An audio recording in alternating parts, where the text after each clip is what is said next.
오늘 묵상할 누가복음 본문은 2장 41절로 52절입니다. 먼저 말씀을 읽어보겠습니다. 성경책을 읽으셔도 좋고요. 영상 아래에 올려놓은 본문 말씀을 읽으셔도 좋겠습니다.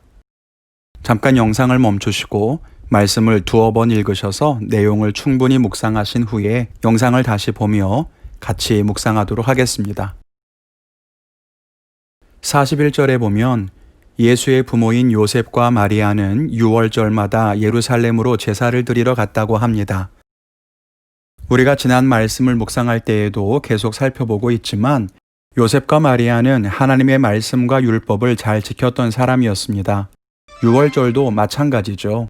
유월절은 유대인들에게 가장 큰 절기였습니다. 출애굽할 때에 애굽을 심판하고 이스라엘을 건지신 하나님의 구원을 기념하는 절기였습니다. 그리고 이 절기에는 많은 유대인들이 예루살렘으로 모여 성전에서 큰 제사를 드리는 것이 전통이었습니다. 그래서 오늘 요셉과 마리아가 12살 된 예수님과 함께 예루살렘으로 순례를 떠나게 됐습니다. 그리고 모든 절기가 끝나고 나서 집으로 돌아가게 됐는데 거기에서 사고가 생기죠. 유월절에 각지에서 사람들이 몰려드니 예루살렘은 그야말로 그런 북새통이 없었을 겁니다. 얼마나 사람이 많았는지요. 다시 나사렛으로 돌아가는 길에 하루가 지나고 나서야 아들 예수가 없다는 것을 알게 됐다는 것입니다. 지금 우리 생각으로는 다 이해할 수 없지만 당시에는 친족 사회였고 대가족들이 북적거리는 통에 이동하다 보면 내 아들 어딘가 삼촌이랑 있겠지, 어디에서 사촌들이랑 같이 오겠지, 그렇게 생각할 수 있었을 것 같습니다. 아무튼 아들이 없어진 것을 알고 다시 예루살렘으로 돌아갔는데 가다가 돌아왔으니 그 시간이 사흘이 지났고 예수님은 성전에서 랍비들과 이야기를 나누고 있었더라는 겁니다. 그러니 여러분, 어머니가 놀라기도 하고 화나기도 했을 것 아니겠습니까? 그래서 묻습니다. 여기에서 뭐 하고 있는 거냐? 부모가 걱정할 거 몰랐느냐? 뭐 그런 이야기겠죠. 그랬더니 예수님 말씀이 내가 아버지 집에 있는 게 문제가 됩니까? 라고 되물으셨다는 것입니다. 오늘 잘 알려진 이 말씀을 보면서 함께 묵상하기를 원합니다. 오늘 묵상의 제목은 당연한 것을 당연하게입니다. 첫째는 영적인 원리를 잊지 말라는 것입니다.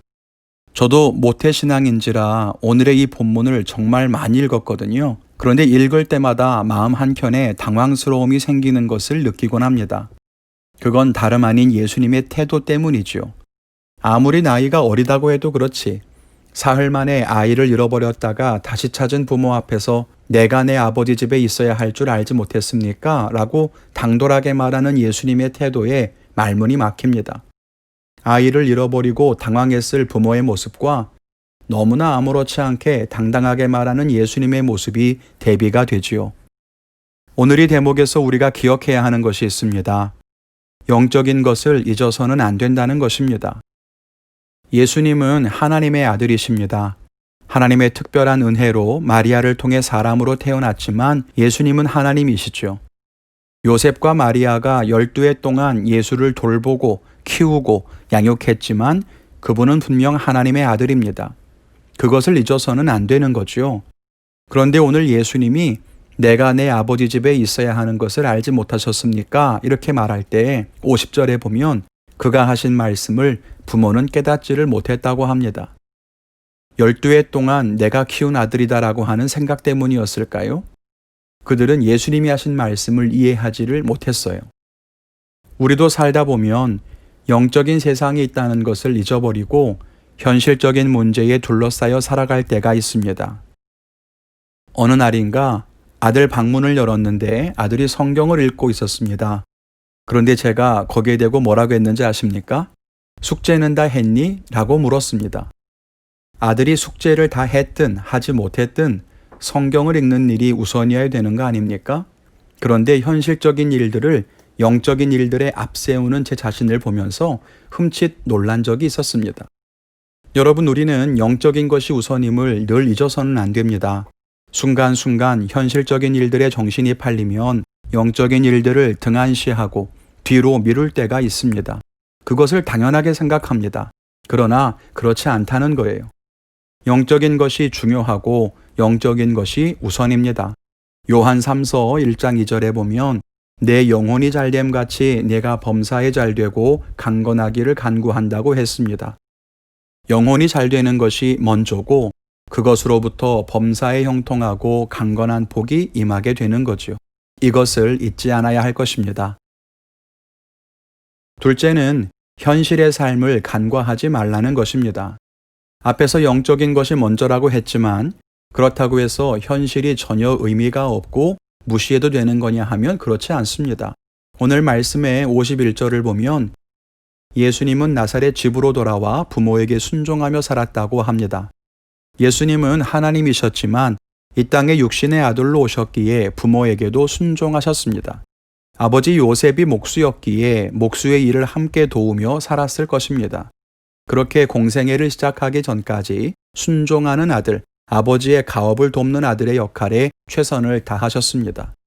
앞에서 본 것처럼 영적인 것을 우선시했지만 현실의 삶을 무시하지 않았습니다. 우리도 신앙생활을 하면서 영적인 것을 항상 중요하게 생각하고 우선시해야 하지만 그러면서도 현실의 삶을 등한시해서는 안 될 것입니다. 그것이 이 세상에서 삶을 영위하는 우리들의 몫이요 책임이기 때문입니다. 영적인 것을 추구한다고 해서 가정을 돌보는 일을 게을리한다거나 우리가 맡은 역할이나 책임을 소홀히 해서는 안 될 것입니다. 영적인 삶과 현실의 삶, 이 두 가지 사이에 있는 미묘한 균형을 잘 지키는 것이 승리하는 삶이라고 믿습니다. 영적인 것이 우선이고 더 중요하지만 현실의 삶에도 최선을 다해야 하는 것, 이것을 지혜롭게 잘하는 것이 결국 건강한 신앙이라고 생각합니다. 오늘의 묵상을 마치면서 저는 이런 결단을 해봅니다.